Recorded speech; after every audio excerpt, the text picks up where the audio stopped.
고린도후서 3장 12절에서 18절까지 말씀입니다. 3장 12절에서 18절까지 한 목소리로 같이 읽습니다. 시작. 우리가 이 같은 소망이 있으므로 담대히 말하노니 우리는 모세가 이스라엘 자손들에게 장차 없어질 것의 결국을 주목하지 못하게 하려고 수건을 그 얼굴에 쓴 것 같이 아니하노라. 그러나 그들의 마음이 완고하여 오늘까지도 구약을 읽을 때 그 수건이 벗겨지지 아니하고 있으니 그 수건은 그리스도 안에서 없어질 것이라. 오늘까지 모세의 글을 읽을 때 수건이 그 마음을 덮었도다. 그러나 언제든지 주께로 돌아가면 그 수건이 벗겨지리라. 주는 영이시니 주의 영이 계신 곳에는 자유가 있느니라. 우리가 다 수건을 벗은 얼굴로 거울을 보는 것 같이 주의 영광을 보며 그와 같은 형상으로 변화하여 영광에서 영광에 이르니 곧 주의 영으로 말미암음이니라. 아멘. 우리가 무슨 일을 하건 우리가 하는 일의 가치를 알면 태도가 달라집니다. 내가 하고 있는 일의 의미를 알면 우리는 그 일을 어떻게 해야 할 것인지에 대한 마음가짐이 달라지는 것이죠. 누군가 벽돌을 지을 때 그냥 이 벽돌을 내가 지어서 무슨 건물이 이루어지는지를 모르고 짓는 사람과 이 건물이 내 집이 될 것이라고 그 분명한 그림을 갖고 짓는 사람이라는 사람의 태도는 다르지요. 그러나 만약 그 내가 지금 쌓고 있는 벽돌이 하나님의 전을 짓는다라고 생각하면 어떻겠습니까? 훨씬 달라지지 않겠습니까? 그런 것이죠. 그래서 우리가 하고 있는 일, 그 일을 왜 하는지, 무엇 때문에 해야만 하는지, 그래서 어떻게 해야 할 것인지 그렇게 결정이 되어야 한다는 것입니다. 오늘 사도 바울은 본인이 하고 있는 사역의 의미, 그 의미를 다시 한번 이 고린도 교회 성도들에게 알려주고 있습니다. 12절 말씀 다시 읽습니다. 시작. 우리가 이 같은 소망이 있으므로 담대히 말하노니. 그는 먼저 자기 자신에게 새 언약이 주는 예수 그리스도로 인한 언약이 가지고 있는 그 소망이 있기 때문에 담대하게 말할 수 있다고 그렇게 알려주고 있습니다. 사도 바울의 그 담대함, 그 믿음의 확고함은 어디서 비롯된 것입니까? 소망에서 비롯된 것이라고 말합니다. 그럼 이 소망은 오늘날 우리가 말하는 그냥 개인의 꿈이나 희망과 같은 것입니까? 그것과는 조금 다른 뜻이에요. 우리가 사랑, 믿음, 소망 이 세 가지는 항상 있을 것인데 그 가운데 제일은 사랑이라고 말할 때 소망, 믿음과 함께 등장하는 이 소망은 단순한 그냥 내 개인적인 희망이 아니지 않습니까? 내가 가지고 있는 그냥 꿈, 내가 가지고 있는 열정이나 열망 같은 것과는 조금 다른 뜻을 가지고 있다는 것을 우리는 압니다. 이 소망이란 무엇일까요? 이 소망은 하나님께서 그리 되리라, 그리 이루리라고 약속하신 약속에서 비롯된 거예요. 내가 뭘 가졌으면 좋겠다, 내가 무엇이 이루어졌으면 좋겠다, 내가 어떤 사람이 되었으면 좋겠다고 생각하는 그런 일반적인 꿈과는 다른 것이죠. 하나님께서 아브라함에게 내가 이맘때쯤 아이가 있을 것이라고 말했습니다. 내 씨에서 날 자손이 반드시 있을 것이라고 말합니다. 아브라함은 꿈을 이뤘어요. 내 몸이 100세나 되었는데 무슨 아이가 태어나겠습니까? 살아도 꿈이 없어요. 90이 된 여인이 무슨 경수가 끊어진 여인이 자녀가 있겠습니까? 그렇게 나한테는 희망이 없지만, 나한테는 지금 꿈이 없지만, 그러나 하나님께서 약속하시기를 내가 이맘때쯤 아이가 있을 것이라 그 말씀하셨고 그 말씀이 이루어질 것이라고 믿는 것이 소망이라는 것이죠. 저는 저와 여러분들이 그런 뜻에서 소망을 말씀 가운데서 찾게 되기를 바랍니다. 그냥 내가 남들이 가지고 있는 저걸 나도 갖게 해주세요, 나도 저 사람처럼 되게 해주세요 하는 그런 꿈이 아니라는 것이죠. 그래서 우리가 왜 말씀을 붙듭니까? 말씀은 하나님의 약속이기 때문입니다. 그래서 이 말씀은 여러분에게 주어진 유산이에요. 우리에게 주어진 유산은 말씀의 유산입니다. 여기에 어떤 학자는 9,000개의 약속이 있다고 말합니다. 저도 일일이 세어볼 수도 없고 세어봐서 확인할 길도 없지만 성경의 그 많은 약속 가운데 여러분이 무슨 약속을 붙드셨습니까? 단 한 가지 약속이라도 여러분이 붙들었다면, 그 언약을 붙들었다면 그건 반드시 이루어질 것이라고 하는 믿음에서 비롯된 소망이라는 것입니다. 저는 말씀을 붙들었어요. 저를 통해서 많은 사람들이 구원에 이를 것이라는 약속을 붙들었습니다. 저는 작지만, 저는 연약하지만, 무력하지만, 뭐 보잘것이 없지만 그러나 하나님께서 사도 바울을 통해서 약속하셨습니다. 모든 성도 중에 더 작은 자보다, 가장 작은 자보다 더 작은 너에게 은혜를 주신 것은 측량할 수 없는 그리스도의 풍성을 이방인에게 전하게 하실 것이다. 그렇습니다. 그는 이방인을 위하여 택한 그릇이라는 약속을 받았어요. 사도 바울에게 준 약속이 당신하고 무슨 상관이 있습니까? 아닙니다. 하나님 안에서는, 그리스도 안에서는 내가 붙들 때 그건 그리스도의 약속, 그리스도의 이 언약이 되는 것이죠. 저는 여러분들이 그 약속을 붙들게 되기를 바랍니다. 우리는 시편을 암송합니다. 누가 복이 있는 사람입니까? 주야로 말씀을 묵상하는 사람이 복이 있다고 말씀하셨기에 그 말씀 약속을 붙드는 거예요. 나는 복 있는 자가 되겠습니다. 복 있는 자가 될 것입니다. 어떻게 해요? 말씀을 주야로 묵상할 때 그런 일이 일어난다는 것입니다. 저는 여러분들이 죽지 않을 것을 저는 믿습니다. 주님께서 너희들이 죽음을 보지 않을 것이다 말씀하셨기 때문에, 그 말씀을 붙들었기 때문에 저는 죽음을 보지 않을 것을 믿습니다. 우리 가족들은 내 시신을 보겠지만 저는 죽음을 보지 않을 것입니다. 그게 우리의 믿음이고 그게 우리의 소망이라는 것입니다. 저는 저와 여러분들이 그런 소망을 붙든 존재가 되기를 축복합니다. 그래서 달리 사는 것이죠. 뭐가 다릅니까? 그런 약속, 소망이 없으면, 그렇게 소망을 가지면 우리는 담대하게 말하게 된다는 거예요. 제가 담대하게 설교하지 않습니까? 제가 뭐가 있어서 여러분들한테 이렇게 담대하게 설교하겠어요? 약속, 그 하나님의 신실함을 믿기 때문에 그렇게 말씀을 전할 수 있는 것이죠. 자, 그 소망은 어떻습니까? 13절입니다. 시작. 우리는 모세가 이스라엘 자손들에게 장차 없어질 것에 결국을 주목하지 못하게 하려고 수건을 그 오래 쓴 것 같이 아니하노라. 모세는 잘 아는 대로 출애굽기에 보면은 34장에 보면은 그거 들어갈 때마다 수건을 쓰고 들어갔어요. 벗고 들어갔다가 나올 때 수건을 썼지요. 왜 그랬습니까? 사도 바울은 이렇게 해석하고 있습니다. 들어갈 때, 나올 때 하나님의 영광이 있었어요. 그 얼굴이 빛이 빛나는 것을 사람들이 두려워했습니다. 그러나 모세는 지금 사도 바울의 해석에 따르면 그건 없어질 영광을 주목하지 못하게 하기 위함이라고 말합니다. 그 영광은 없어질 거라는 거예요. 모세가 지금 하나님, 구약시대에는 하나님을 대면했을 때 오는 그 영광이 없어질 것이라는 것을 알았기 때문에 그는 그걸 가렸다는 거예요. 그 참 중동 여인들이 이게 참 지혜롭죠. 없어질 영광을 가리기 위해서 히잡을 다 쓰고 있지 않습니까? 언젠가는 다 쭈글쭈글해질 그 영광. 그래서 그런 모세가 그렇게 수건을 썼다 벗었다 한 이유는 사람들이 그 없어질 영광을 주목하지 못하게 하기 위해서 썼다고 해석하는 것이죠. 그래서 그 당시에 모세가 그 얼굴에 빛나는 광채를 받았던 그런 영광도 결국은 없어지고 사라지고 말았듯이 그 영광은 영원하지 않다는 것입니다. 그렇죠. 모세는 나중에 무덤을 남기지 않았습니다. 물론 사람들이 그 무덤을 이렇게 찾아오는 번거로움, 또 우상시하는 것들을 막는 것도 있었겠지만, 그러나 결국 그는 남기지 않고 그 흔적조차 남기지 않는 것을 보게 됩니다. 우리가 뭐 무덤도 쓰고 뭐 별걸 다 해보지만 그게 무슨 소용이 있습니까? 그러나 우리가 그리스도 안에서 받는 영광, 그리스도를 우리가 사모함으로써 그분 안에서 누리는 영광은 없어지지 않아야 할 영광이라는 것이죠. 그게 사도 바울의 자기 정체성이고, 그게 담대함의 이유이고, 그게 그의 변함없는 소망의 이유가 되는 것입니다.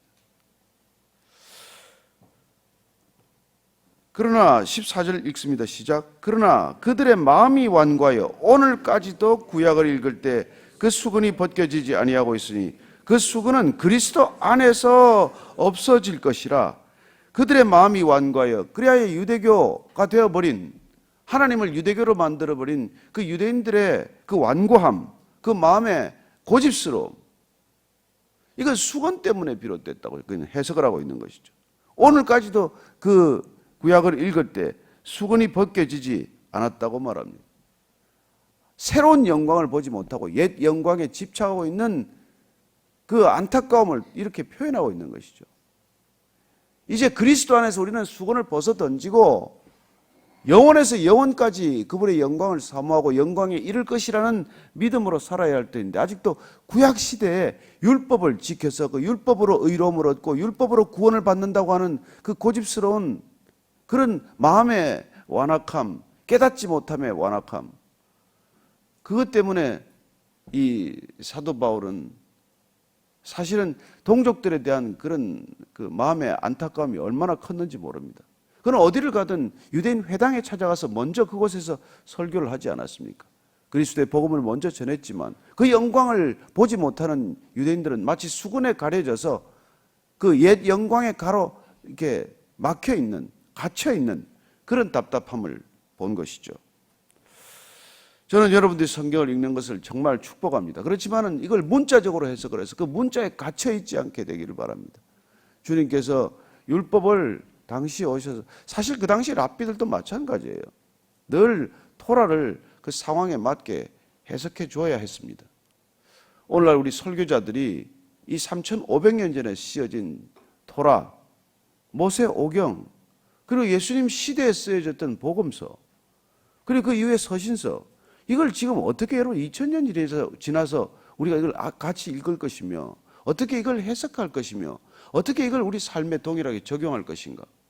그게 우리가 설교자의 소명이고, 저와 여러분들이 성경을 읽는 목적이고, 그리고 그 말씀이 우리 안에서 능력이 될 때 우리는 시간을 초월하는 영적 존재가 되는 것이죠. 말씀은 영입니다. 그 말씀이 살아서 우리 안에 다시 성령의 깨달음을 얻게 하시고, 그리고 그것이 능력이 되게 하실 때 우리는 영원하신 하나님 안에 현존하는 존재가 되는 것이죠.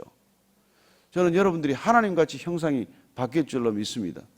예, 우리가 5주년 하면서 잠깐 식사하면서 이렇게 5년 동안 뭐가 달라졌습니까? 자기 자신이 어떻게 달라졌는지를 한번 나누었습니다만, 그렇습니다. 본인이 정말 구원받은 자로서 날마다 주님을 닮아가는 그런 그 은혜가 있었다는 거예요. 그래서 여러분들 얼굴을 찬찬히 들여다보시면은 이 교회 처음 저분을 뵀을 때하고 정말 1년 지났을 때하고 다시 또 한 1년이 지났을 때하고 얼굴을 한번 비교해 보셔야 됩니다. 얼굴이 변함이 없다면 생각해 봐야 될걸요. 점점 빛이 나야 되지 않겠습니까? 점점 얼굴이 좀 편해져야 되지 않겠습니까? 점점 얼굴에 기쁨이 있어야 되지 않겠습니까? 여러분, 기쁨이 없다면 왜 우리가 뭐 때문에 이렇게 답답한 생활을 해야 됩니까? 이 아침에 왜 일어납니까? 인상 칵 쓰고 말이죠. 내가 오늘도 안 빠지리라, 이것만 가지고 오시는 겁니까? 누가 이기나 한번 해보자. 너 40일이면 난 100일이다. 너 100일이면 난 1년이다. 이게 아니잖아요. 그냥 여러분이 기쁘기 때문에 이 발걸음, 가벼운 발걸음 되기를 바랍니다. 그게 이 없어지지 아니할 영광 때문에 우리는 그런 발걸음이 되는 것이죠. 그래서 15절 16절입니다. 오늘까지 모세의 글을 읽을 때 수건이 그 마음을 덮었도다. 그러나 언제든지 주께로 돌아가면 그 수건이 벗겨지리라. 우리는 그리스도 안에서 그 모든 것들이 투명해지고 확연히 드러나는 것을 경험하게 됩니다. 그리스도 안에서, 성령 안에서 그런 것이죠. 자, 17절 읽습니다. 시작. 주는 영이시니 주의 영이 계신 곳에는 자유가 있느니라. 하나님은 영이십니다. 그래서 하나님의 영, 성령이 계신 곳에는 자유가 있느니라. 아멘 하십니까? 자유함이 있습니까? 여러분이 점점 더 자유하십니까? 무엇으로부터 자유해지고 계십니까? 우리가 정말 그리스도인이라면, 정말 우리가 날마다 믿음을 가지고 걸어가는 사람이라면 점점 자유해져야 마땅하다고 말할 때 여러분과 저는 뭐로부터 자유해지는 것입니까? 이 자유의 본질을 모르면 우리는 방종과 혼동하게 돼요. 그래서 초대 그리스도인들이 많이 방종했습니다. 구원받았는데 이제 어떻게 살면 어때요? 마치 입학이 보장되면은 고3 학생들이 수능 치고 나서 잘 치고 나면은 그냥 술집에 달려가고 그냥 PC방에서 살고 그런 방종을 누리게 되듯이, 내가 구원받았기 때문에 이제 나는 하나님 앞에서 이제 가는 그건 그 보장된 코스다. 그래서 오히려 방탕으로 돌아갔던 사람들이 있지 않습니까? 쾌락주의자가 되고 많은 사람들 있지 않습니까? 그런 자유함을 말합니까? 아니죠. 아니죠. 이 자유함은 이제는 죄책감, 정죄감, 죄로부터의 자유를 말하는 것입니다. 이제는 더 이상 죄에 묶여 있지 않다는 것입니다. 그리고 죄책감에 시달릴 이유가 없다는 것이죠. 정죄감에 시달릴 이유가 없습니다. 저는 그래서 여러분들이 죄로부터 자유해졌기 때문에 다른 사람의 죄로부터도 너무 묶여 있지 않게 되기를 바랍니다. 나를 풀어주신, 나를 죄로부터 죄책감, 정죄감으로부터 풀어주신 그분 안에서 자유함이 있다면 다른 사람의 죄를 보고 그렇게 흥분하거나 다른 사람의 죄를 보고 그렇게 묶여 있지 않게 되기를 바랍니다. 그래서 우리는 넉넉한 자유함으로 그 죄를, 허다한 허물을 덮어줄 수 있는 그런 여유가 생기는 것이죠. 여러분, 내 안에 자유와 그런 기쁨이 넘치는데 자녀들 들들 볶겠습니까? 제가 지난번에 한번 얘기했지만 한번 제가 들었던 간증, 나는 우리 자녀들에게 성적을 묻지 않았습니다. 한 번도 보지 않았습니다. 그게 본인 안에 온 자유함이 있기 때문에 아이들을 성적표에 묶어두지 않은 것이죠. 내가 그런 자유함이 있는데 내 자녀들을 그렇게 묶겠습니까? 그래서 우리가 자칫 어린아이들을 잘못 키우면 방종하게 키워서는 안 되지만, 그러나 자유의 테두리를 점점 넓혀가면서 그 아이가 정말 그리스도 안에서의 자유함이 있다는 것을 부모의 신앙을 통해서 경험해야 이 교회가 되지, 안 그러면 어느 날 튀어나가 버리면 그냥 되돌이킬 수 없는 아이가 되고 마는 것이죠. 저는 우리 안에서의 그리스도 안에서 누리는 자유함이 아이들에게는 그런 모델이 되기를 축복합니다. 우리 부모님이 신앙 안에서 저렇게 자유함이 있거나, 죄책감으로부터의 자유하기 때문에 죄로부터의 자유해지는 거예요. 여러분, 우리가 하지 말라 그러면 더 하지 않겠습니까? 그러나 거기로부터 자유해지면 안 하게 되는 것이죠. 왜 우리가 몰래 먹는 게 꽃감이 답니까? 숨겨놓으니까 그걸 파먹으니까 그게 맛있죠. 그런데 꽃감이 그냥 지천에 널려있으면 먹지도 않아요. 제가 어릴 때는 그 꽃감이 먹고 싶어가지고 그거 어디다 숨겨놨나 이렇게 했는데, 냉장고 지금 꽃감이 얼려놓으니까 그거 먹지도 않아요. 그게 꽃감으로부터의 자유를 저는 누리고 있는 것이죠. 저는 여러분들이 그런 자유함이 있게 되기를 바랍니다. 그게 그냥 못하게 하면, 애들이 보니 못하게 하면 그런 거란 말이에요. 그래서 저는 오늘 우리가 신앙 안에서 누리는 이 진정한 자유, 자, 그런 죄책감으로부터의 자유, 또한 우리가 하나님의 언약을 붙들므로 해서, 언약이 주시는 소망을 붙들므로 해서 내 개인적인 욕망, 야망으로부터의 자유를 느끼게 됩니다. 이게 중요한 자유예요. 그전에 내 꿈이 이루어지는 게 중요했는데 하나님의 꿈을 떡 붙들고 보니까 이 내 잔잔한 꿈, 이 자잘자잘한 꿈, 이걸 붙들지 않게 되는 거예요. 그래서 그런 내 갈망과 욕망으로부터 풀려나는 자유함, 이게 여러분 이 주의 영이 계신 곳에 있는 자유함의 본질입니다. 그래서 더 이상 내 걸 추구하지 않는 거예요. 내 걸 추구하지 않는 거예요. 그리스도 안에서의 이 놀라운 소망을 붙들었기 때문에, 그분이 나를 통해서 이루실 일이 너무 중요하기 때문에, 그 사역, 그 의미가 너무 커졌기 때문에 내게 작아진 거예요. 그게 그리스도가 점점 커지고 내가 작아지는 이유예요. 그분이 내게 주신 소망과 이 소명과 책임이 너무 크기 때문에 내 거 이걸 안 돌아보게 되는 거예요. 그게 진정한 자유, 이 그리스도 안에서의 자유의 본질이라는 것입니다. 저는 여러분이 소망 안에서의 자유를 누리면서 여러분 안에 가지고 있는 갈망으로부터 자유해질 수 있게 되길 바랍니다. 그래서 여러분이 좀 되고 안 되고, 이게 우리 아이가 좀 더 잘 되고 안 되고, 이런 게 중요한 게 아니란 말이에요. 저 아이가 언약의 아이가 되었나? 하나님을 아는 아이가 돼. 하나님이 붙들려서 하나님께 쓰임을 받는 아이가 되나? 그게 중요하면 그 아이가 학교를 좀 어딜 가나? 성적이 좀 어떻게 하나? 이게 너무 중요하지 않다는 것이죠. 그래서 우리가 살아가는 삶의 기준이 확 달라지기 때문에 이 자유함을 우리가 누리지 못하면 세상 사람들이 뭐 때문에 우리한테 도전을 받겠어요? 왜 교회 관심을 갖겠습니까? 뭐 때문에 성경을 읽겠어요? 왜 예수님을 꼭 알아야 됩니까? 그렇습니다. 우리 자신이 왜 예수인가에 대한 답이 없다면, 왜 구원인가에 대한 답이 없다면, 왜 우리가 성령이어야 하는가에 대한 답이 없다면 왜 도전을 받겠어요? 누가 우리한테 도전을 받겠습니까? 저는 여러분들이 가지고 있는 이 신앙, 본질적인 신앙의 능력이 다른 사람한테 궁금증을 불러일으키게 되기를 축복합니다.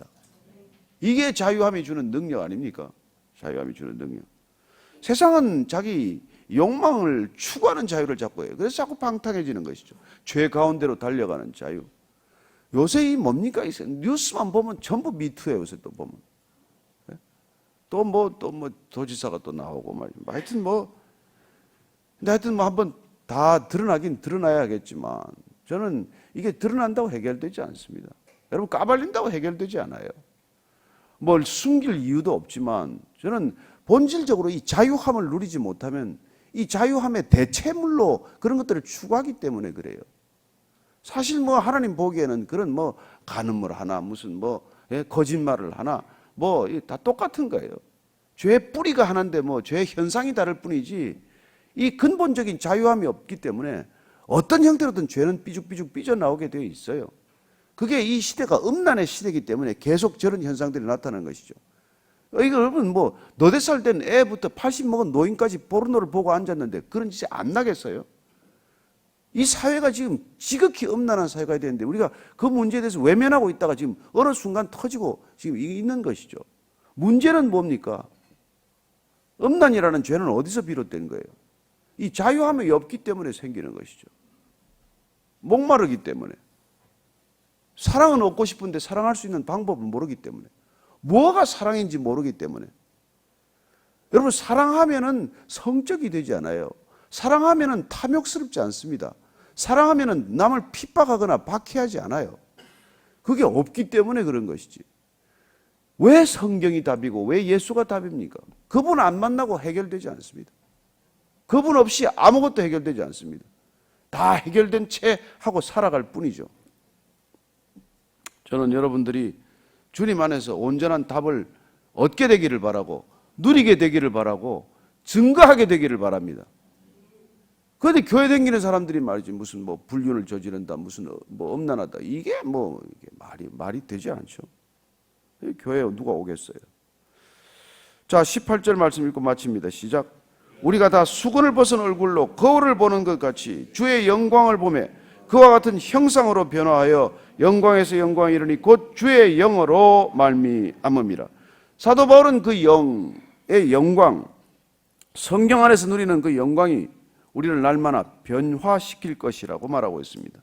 그렇습니다. 우리를 새로운 피조물로 빚어가는 성령의 능력 안에서 우리는 점점 변화, 변모, 변형하고 있는 것이죠. 이 변화는 변화산에서 일어났던 변화와 같은 단어를 씁니다. 주님의 형상이 호련히 변화하지 않았습니까? 저는 여러분들이 주의 영이 계신 곳에는 자유함이 기쁨이 있다는 것과 그리고 그 자유함과 기쁨 때문에 여러분들의 형상이 날로 변화되기를 축복합니다. 제발 얼굴 좀 펴고 사십시오. 제발 더 웃고 사십시오. 제발 밝은 얼굴이 되십시오. 호련히 변화한 듯 그렇게 변화되기를 축복합니다. 아침 예배를 다니는데 점점 더 얼굴이 어두워진다. 잠깐 쉬세요. 너무 여기 와서 그냥 부들부들 떨지 마시고 주의 형이 변화할 수 있는 그런 자유함이 있게 되기를 바랍니다. 오늘 기도할 때 주님 감사합니다. 그런 변화를 주셔서 감사합니다. 그런 변화가 내 안에 자연스럽게 일어나셔서 가게 하셔서 감사합니다. 하려고 애쓰는 게 아니에요. 몸부림치는 게 아니에요. 성령의 열매는 억지로 맺어지지 않습니다. 사랑과 기쁨과 희락과 오래 참음과 자비와 양성과 충성과 온유와 절제니 이 같은 것을 금지할 법이 없느니라고 하셨사오니 여러분 금지할 법이 없는 열매가 여러분 얼굴에 삶의 가정에 주렁주렁 열리게 되기를 축복합니다. 오늘 여러분의 일터에도 그 성령의 열매가 있게 되기를 축복합니다. 같이 기도하십시다. 하나님 아버지, 오늘 주 안에서 우리 안에 누리는 이 자유함, 형편과 처지는 자유할 수 없지만 형편과 처지는 기쁠 수 없지만 그러나 주 안에서 우리는 이 놀라운 기쁨, 놀라운 변화를 경험하게 하여 주옵소서. 하나님, 우리의 육신은 날로 후퇴합니다. 우리의 육신은 날로 늙어갑니다. 그러나 우리의 속사람은 날로 강건할 수 있습니다. 우리의 속사람은 날로 건강할 수 있습니다. 주님, 호련히 변하게 하시고 담대하게 나아갈 수 있도록 주님 한 사람 한 사람 붙들어 주시옵소서. 성령의 사람 되게 하셔서 불처럼 바람처럼 살아가는 인생이 되게 하시고 어디를 가나 그리스도의 능력이 드러나는 사람들 되게 하시고 하나님이 어두운 세상 가운데 빛처럼 걸어가는 사람 되게 하여 주시옵소서. 너희는 빛이라, 너희는 빛이어서 말 등경에 두지 않고 그야말로 산 위에 동네에 숨기지 못할 것이라고 하셨사오니 하나님, 우리 모두가 빛이요 소금이요 그 정체성 잃지 않고 살아가는 그리스도인들 다 되게 하여 주옵소서.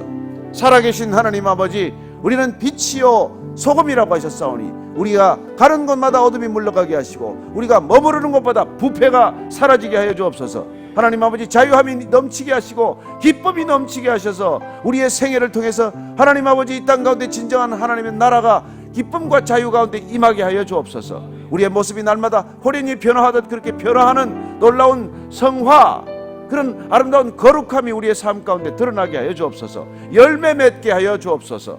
이제는 십자가에서 그 열매를 맺게 하신 우리 구주 예수 그리스도의 은혜와 아버지의 사랑과 성령의 인도하심, 기쁘게 하심, 자유케 하심이 오늘 말씀 따라 주 안에서 주의 영이 계신 곳에는 자유함이 있다고 하신 그 자유함을 오늘 삶의 자리 가운데, 일터 가운데, 가정 가운데 드러내기를 원하는 이 자리에 고개 숙인 모든 진정한 참 자유의 사람들 위해 지금부터 영원까지 함께 하시기를 간절히 축원하옵나이다.